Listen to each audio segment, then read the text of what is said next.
Muammar Gaddafi has urged his supporters to liberate the country from NATO and traitors.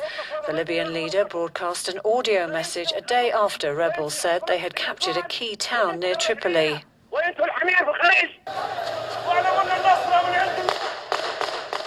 Footage of the rebels raising their flag in Zawiya would appear to back up their claim. Their arrival there deals a major blow to the regime as it represents the most dramatic rebel advance on Gaddafi's Tripoli stronghold in months. But it's unclear whether they've succeeded in severing the vital coastal highway to Tunisia, which keeps the capital supplied with food and fuel. The government has denied losing Zawiya and insists the coast road remains open. It's also played down reports of rebel attacks in Garian, south of the capital. Despite Gaddafi's defiance, there are rumours that his representatives are holding talks with rebels in Tunisia, although once again the government has denied it.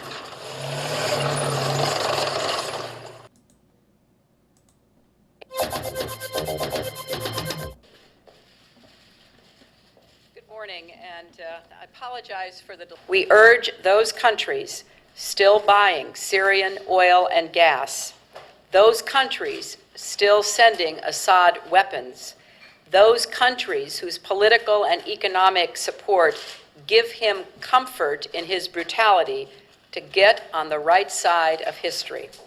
President Assad has lost the legitimacy to lead, and it is clear that Syria would be better off without him. Thank you all very much. Almost impossible to say.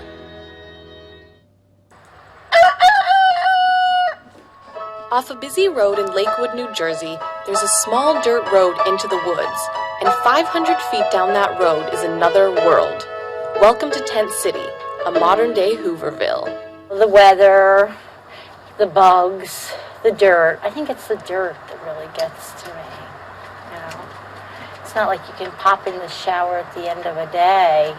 Marilyn had heard of tent camps before, but never imagined she'd be living in one. I guess it's the usual story. We needed a place to stay. Lost our jobs in New York. As I was a very successful designer, unfortunately that industry has crashed. She and her husband Michael have been here over a year. It's hard to be an object of charity. That takes some getting used to. Jeffrey Wild and his law firm have been helping this tent community fight local authorities' efforts to evict them from the publicly owned woods. This is every American's nightmare. With a little bad luck, anyone could be homeless. The Lakewood community has expressed concern about the presence of this camp. When we came here, they immediately complained about us. In particular, we were too close to the road, and motorists might see us. This community of 70 is already worried about harsh winter months coming up. Lakewood Township officials have ordered that 15 of these structures be taken down by next week, and that includes the Tent City Chapel. Steve Brigham has been working for the homeless for 11 years.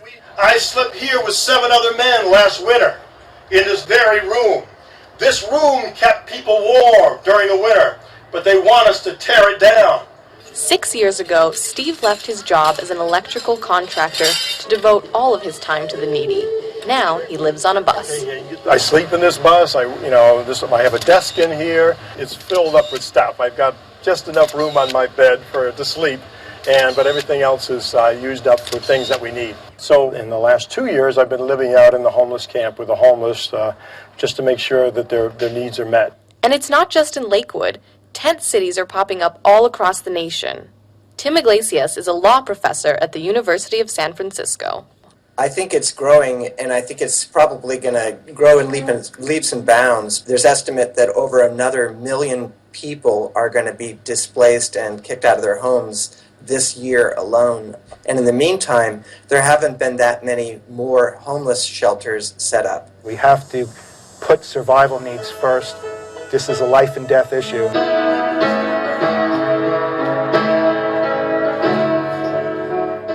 This is what it is, you know. It could be a lot worse, you know. A lot of people in life have a lot harder roads to travel, so.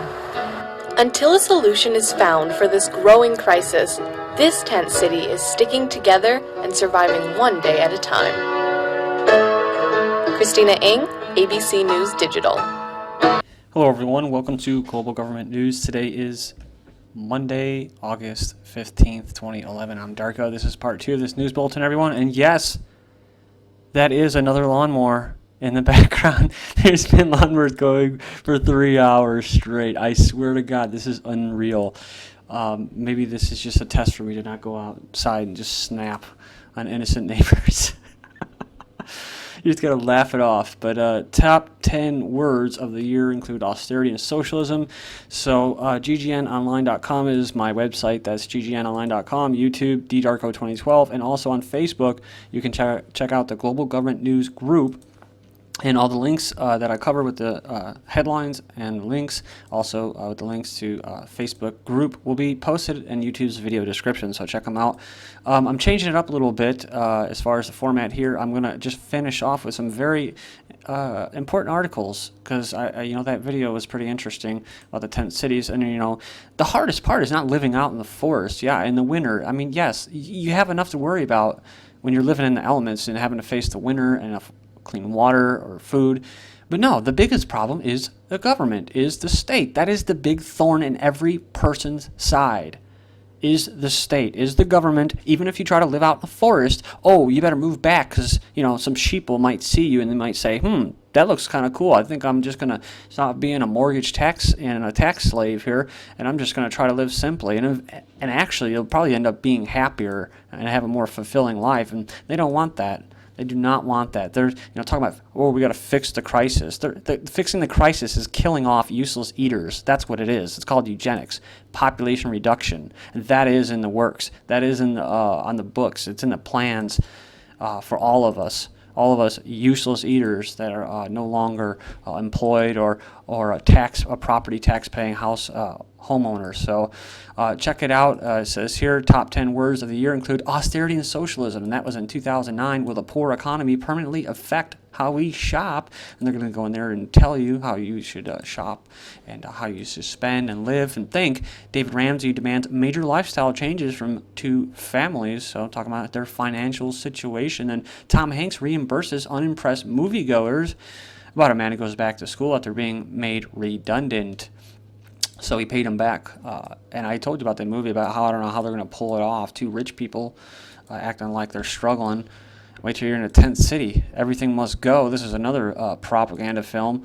And talking about selling all of your things, and that's what people are doing. And this is all part of a plan here, guys. So down economy means upswing in traffic tickets, they say. Well, no, not when people don't have money to pay for the tickets. Parking fine revenue drops in Oak Park in Illinois for the first half of 2011. It says here, people are saying, I can't afford to get tickets anymore. So moving on here, NATO airstrikes kill Libyan fighters. So NATO's going to help the Libyan fighters, and they killed them. Gaddafi to followers prepare for battle, he said on state television. NATO plans to arm Syria criminal gangs. Well, they're already getting armed by some outside force, these Syrian terrorists. And, you heard Clinton there talking about it. You're no longer fit for leadership. You know what that is, right? That is the New World Order telling a sovereign nation that if you're not going according to our plans and you don't want to give over, your resources, we're going to come in and take them. We're going to come in and take them, and we're going to bomb you in the name of humanitarian crisis. That's what they're going to do, and that's why the oil, just like and you can see it, and even in the news they say, the rebels are heading, the monarchists are heading for the oil fields, trying to secure them, just like in Syria, where she's talking about embargoing and sanctioning the oil. So it says here from Haaretz, Syria uprising may lead to regional war. Brutal crackdown Syria continues unabated and likely to become the stage for a regional conflict involving Turkey, Iran, Saudi Arabia, and the rest of the Gulf. So Turkey warns Syria on military ops. And of course, this is the plan too, right? To create a regional conflict to spill out of Syria. So that's why it's been provoked and provocateured by the West. Turkey warns Syria on military ops. Then Iraqi cities hit by deadly wave of violence. So I wonder why. Iraq bomb attacks blamed on al-Qaeda. So al-Qaeda is back. Oh, Iraq Vice President, U.S. pullout would improve security. So he says, get out, U.S. troops who stay in Iraq past 2011. So hey, you. Let's not listen to you. You don't know what's good for your people. Biden, U.S. willing to stay in Afghanistan beyond 2014. Pew Research, record support for Afghanistan troop withdrawal. And I believe this was this year. I don't see a date. But Biden, U.S. willing to stay in Afghanistan beyond 2014. So even though the people don't want it, even though